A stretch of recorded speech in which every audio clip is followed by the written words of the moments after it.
dampak globalisasi bagi kehidupan bangsa Indonesia. Assalamualaikum warahmatullahi wabarakatuh. Halo anak-anakku kelas 6, bagaimana kabar kalian hari ini? Semoga tetap semangat dan semoga kita tetap diberikan kesehatan oleh Allah Subhanahu wa taala. Amin ya robbal alamin. Nah, anak-anak, berjumpa lagi dengan Bu Ella pada mata pelajaran IPS. Nah, sebelum memulai pembelajaran, mari kita membaca basmalah bersama-sama. Bismillahirrahmanirrahim. Semoga dengan membaca basmalah kita bisa belajar lebih mudah memahaminya. Nah, anak-anak, silahkan disiapkan buku ESPS, IPS, dan juga buku tulis catatan dan juga alat tulisnya ya.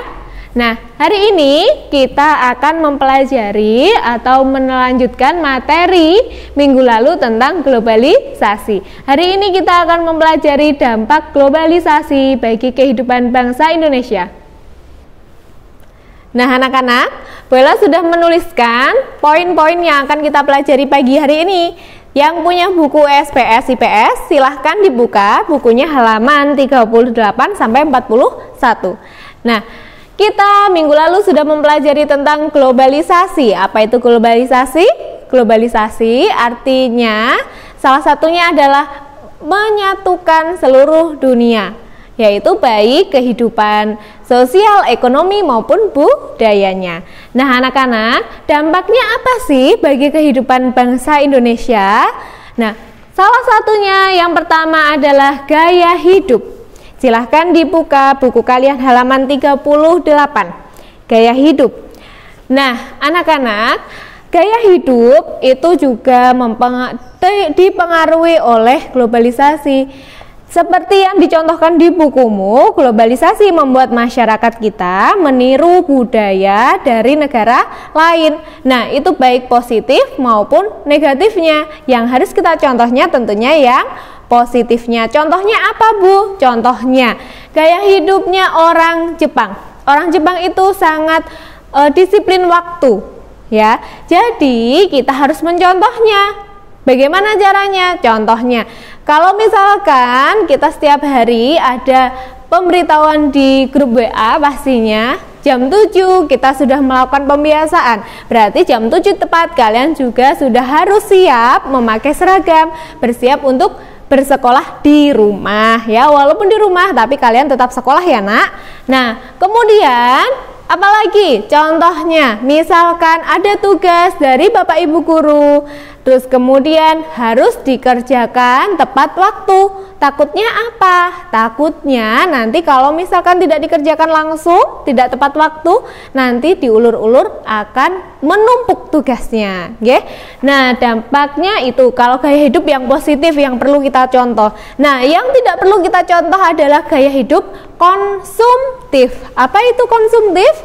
Konsumtif itu membeli, kita suka membeli barang, baik barang itu tidak begitu penting bagi kita, okay? Contohnya bagaimana, Bu? Contohnya, misalkan kita sudah diberikan kemudahan karena globalisasi juga, itu salah satunya adalah adanya internet, adanya toko online, ya.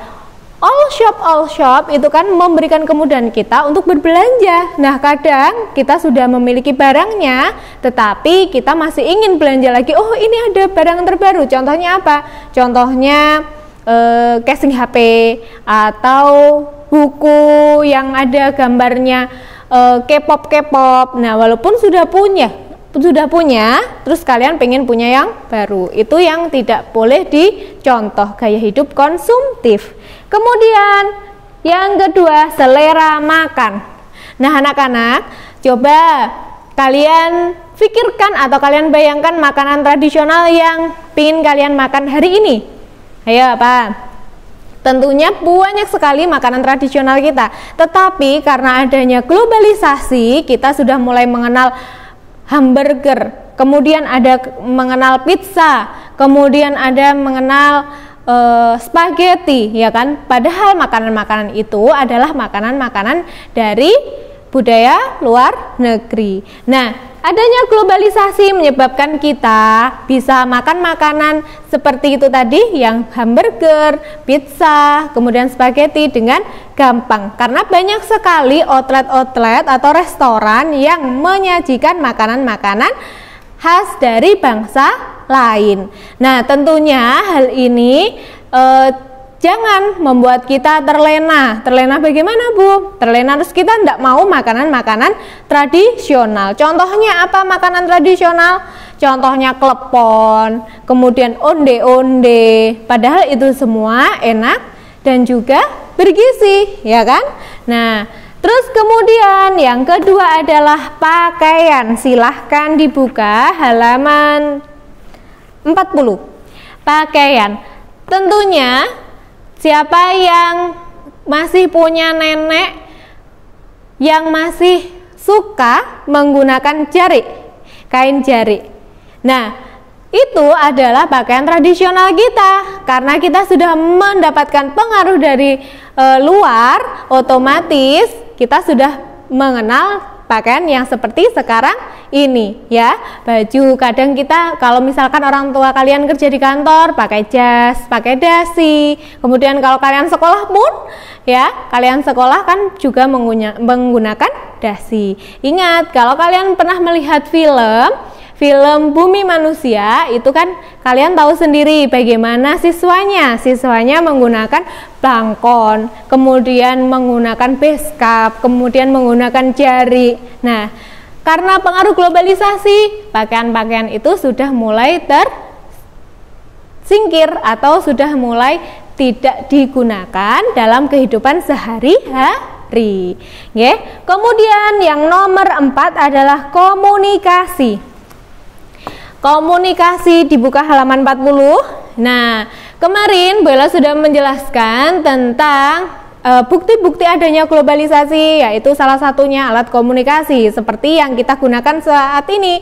Kita menggunakan internet, kita menggunakan handphone, itu merupakan produk-produk globalisasi. Tanpa adanya internet, tanpa adanya handphone, bagaimana kita akan belajar? Tentunya akan sulit sekali. Nah, anak-anak, dulunya pastinya kalau kita mau menghubungi keluarga kita yang jauh, kita bisa menggunakan surat. Nah, karena adanya globalisasi pada alat komunikasi, memudahkan kita menghubungi saudara kita yang ada di luar dengan menggunakan handphone, dengan menggunakan telepon, ya kan? Nah, tetapi kita juga tidak boleh terlena pada kemudahan yang saat ini. Contohnya bagaimana? Contohnya pada alat komunikasi internet. Kalau misalkan kita ada internet, kita tidak boleh menggunakannya untuk hal-hal yang tidak penting, ya. Contohnya apa? Contohnya main game online secara terus-menerus, seharian penuh main game online. Nah, itu tidak diperbolehkan, ya. Boleh mencari informasi di internet kalau informasi itu tentang pelajaran atau tentang wawasan-wawasan yang lain, agar apa? Kita menjadi lebih pandai. Berikutnya nomor 5, transportasi. Alat transportasi juga merupakan salah satu bidang yang mendapatkan pengaruh globalisasi. Kalau dulunya kita masih menggunakan delman, sekarang kita sudah menggunakan sepeda motor, sudah menggunakan mobil. Bahkan kalau kita mau bepergian ke luar kota atau ke luar negeri, sudah bisa menggunakan pesawat terbang. Tentunya dampaknya salah satunya adalah apa? Kemacetan. Dampak negatifnya adalah kemacetan. Kemudian apalagi? Setelah kemacetan, polusi udara. Nah, walaupun ada dampak positifnya, tentunya pasti ada dampak negatifnya. Nah, kalian bisa membacanya di halaman 41. Ya.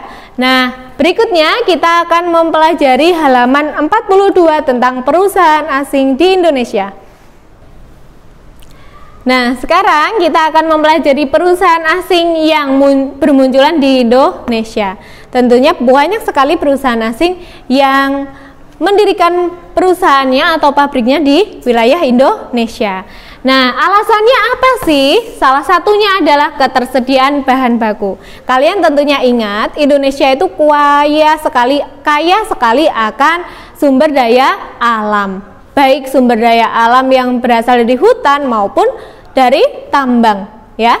Tentunya kalian juga ingat Freeport, ya.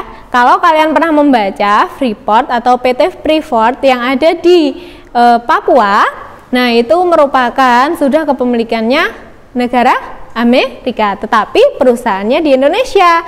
Nah, kemudian sahamnya yang terbesar pemegangnya adalah Amerika ya nak. Nah, terus kemudian yang nomor 2, konsumen yang besar, maksudnya jumlah konsumennya banyak. Karena kita penduduknya sangat banyak, jadi kalau misalkan ada perusahaan asing yang masuk ke Indonesia atau mendirikan pabrik di Indonesia, tentunya akan mendapatkan konsumen yang banyak juga, ya kan, karena kebutuhan penduduk Indonesia. Yang berikutnya, banyaknya tenaga kerja.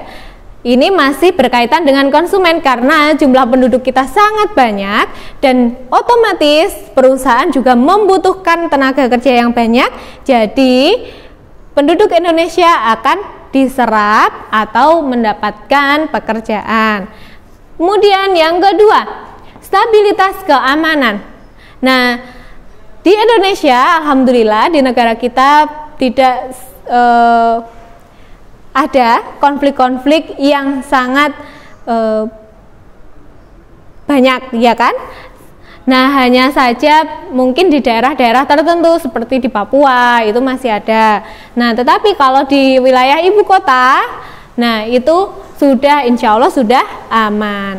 Berikutnya kita beralih ke keuntungan dan kerugian. Apa sih keuntungannya perusahaan-perusahaan yang mendirikan perusahaannya di Indonesia bagi kita? Keuntungannya salah satunya adalah menyediakan lapangan pekerjaan. Karena penduduk kita banyak, otomatis kita juga membutuhkan lapangan pekerjaan yang banyak juga agar pengangguran itu menurun, ya. Kemudian yang nomor 2, meningkatnya pendapatan negara. Otomatis kalau ada perusahaan asing, mereka pasti dikenai pajak. Nah, kemudian negara mendapatkan keuntungannya itu, ya. Berikutnya yang nomor 2, meningkatkan penguasaan teknologi dengan cara alih teknologi. Maksudnya bagaimana, Bu? Kalau kita misalkan kita bekerja di perusahaan asing, kemudian ada ahli teknologi dari perusahaan asing itu pastinya akan memberikan informasi atau mengajari kita tentang teknologi terbarunya. Sudah paham ya? Ahli teknologi itu seperti itu maksudnya, melakukan kegiatan teknologi oleh teknologi ahli asing. Berikutnya yang kedua, kemudian apa kerugiannya? Kerugiannya salah satunya adalah pencemaran lingkungan. Kalau ada pabrik pasti ada polusi udara, ada polusi air, ya kan?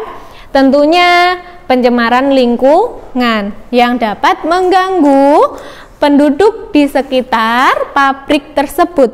Nah, kemudian yang nomor 2, pengalihan fungsi lahan. Seperti yang ada di daerah Kalimantan, itu banyak sekali pohon sawit. Nah, pohon sawit yang awalnya pohon sawit itu adalah hutan, ya, hutan ditebang, kemudian ditanami sawit, kemudian nanti di situ juga ada pabrik pengolahan sawit tersebut, ya. Jadi pengalihan fungsi lahan yang awalnya hutan kemudian diganti sawit. Kemudian yang terakhir adalah hasil sumber daya alam tidak bisa dinikmati sepenuhnya oleh penduduk Indonesia. Nah, seperti yang kita ketahui tadi, contohnya PT Freeport, hasil emasnya tidak serta-merta dinikmati oleh penduduk Indonesia, tetapi yang menikmati ya sebagian besarnya adalah penduduk asing. Sudah paham ya nak?